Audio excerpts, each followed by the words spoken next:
Justificados, mas não perdoados? A diferença entre a ira judicial e o desprazer paternal. Como podemos ser justificados pela fé e, apesar disso, precisarmos continuar confessando nossos pecados todos os dias para que sejamos perdoados? Por um lado, o Novo Testamento nos ensina que quando cremos em Cristo, a nossa fé é atribuída como justiça. A justiça de Deus é imputada a nós. Em Cristo, permanecemos diante de Deus como pessoas justas e aceitas, sim, e perdoadas, conforme Paulo afirmou. É assim também que Davi declara ser bem-aventurado o homem a quem Deus atribui justiça, independente de obras. Bem-aventurados aqueles cujas iniquidades são perdoadas e cujos pecados são cobertos. Romanos 4, 6 e 7. Portanto, na mente de Paulo, a justificação envolve a realidade de perdão. Contudo, por outro lado, o Novo Testamento também ensina que o nosso perdão contínuo depende da confissão de nossos pecados. Se confessarmos os nossos pecados, Ele é fiel e justo para nos perdoar os pecados e nos purificar de toda injustiça. 1 João 1, 9. Confessar os pecados é uma parte do andar na luz que temos de praticar a fim de que o sangue de Cristo continue a purificar-nos dos nossos pecados.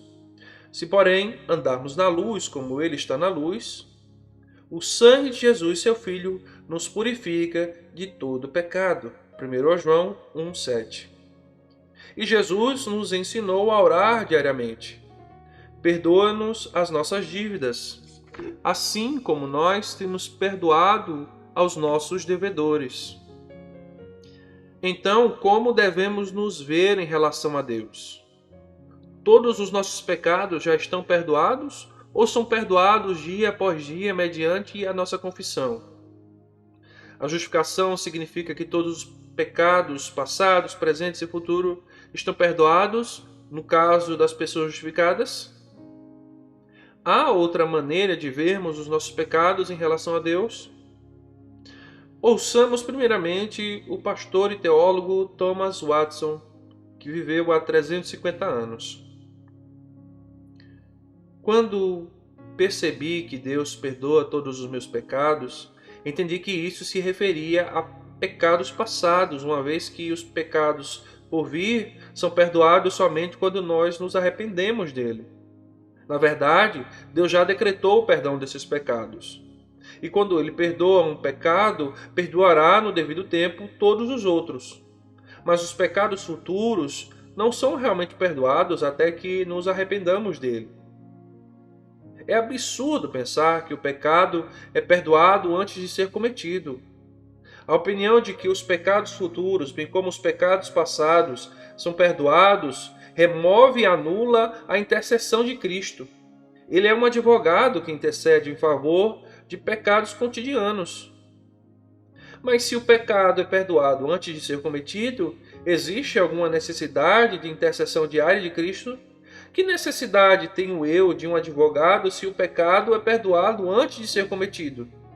Portanto, embora Deus perdoe, no caso do crente, os pecados passados, os pecados vindouros não são perdoados enquanto não há arrependimento renovado.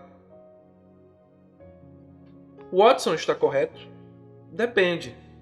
Sim, creio que podemos aceitar esse ponto de vista sobre o perdão se tivermos em mente com firmeza o fato de que o preço, o fundamento e a garantia de todo perdão de pecados passados, presentes e futuros foi a morte de Cristo, de uma vez por todas. A ambiguidade surge com a pergunta: quando obtemos o perdão para todos os pecados que cometemos? Essa pergunta significa: quando o perdão foi comprado e garantido para nós? Ou significa: quando o perdão será aplicado a cada transgressão de modo que remova o desagrado de Deus para com ela? A resposta à primeira pergunta pode ser na morte de Cristo. A resposta para a segunda pergunta, na renovação de nosso arrependimento. Isso levanta outra pergunta. Deus sente desprazer em relação aos filhos justificados? Se isso é verdade, que tipo de desprazer é este? É o mesmo que Deus sente em relação aos pecados dos incrédulos? Como Deus vê os nossos pecados diários? Ele os vê como transgressão de sua vontade, o que entristece e o deixa irado. Contudo, essa tristeza e essa ira, embora motivados por responsabilidade e culpa autênticas, não é a ira judicial. Utilizando a expressão de Thomas Watson, embora o Filho de Deus, após receber o perdão, possa incorrer no desprazer de seu Pai celestial, a ira judicial de Deus é removida, ainda que Deus possa usar a vara. Ele já removeu a maldição. As correções podem sobrevir aos santos, mas não a destruição. Deus também vê nossos pecados como cobertos e não como imputados, por causa do sangue de Cristo. Assim, de um modo paradoxal, ele vê nossos pecados como portadores de culpa, que causam tristeza e ira, e ao mesmo tempo como pecados que já têm o perdão garantido, embora ainda não perdoados no sentido da reação de Deus à confissão da remoção do seu desprazer paternal. O que causa a distinção entre a ira judicial de Deus para com os pecados ainda não confessados dos incrédulos e o desprazer dele para com os pecados não perdoados dos crentes? A diferença é que o crente está unido a Deus em Cristo, mediante uma nova aliança. A promessa dessa aliança é que Deus jamais deixará de fazer-nos o bem e jamais permitirá que abandonemos, mas sempre nos trará a confissão e ao arrependimento. Jeremias 32:40 diz: farei com eles aliança eterna, segundo a qual não deixarei de lhes fazer o bem, e porei o meu temor no seu coração, para que nunca se apartem de mim. Este compromisso da nova aliança foi comprado por Cristo para nós e aplicado por meio da fé, de modo que, embora incorramos no desprazer de Deus, nós que somos justificados pela fé, nunca incorreremos na ira judicial dele, por toda a eternidade.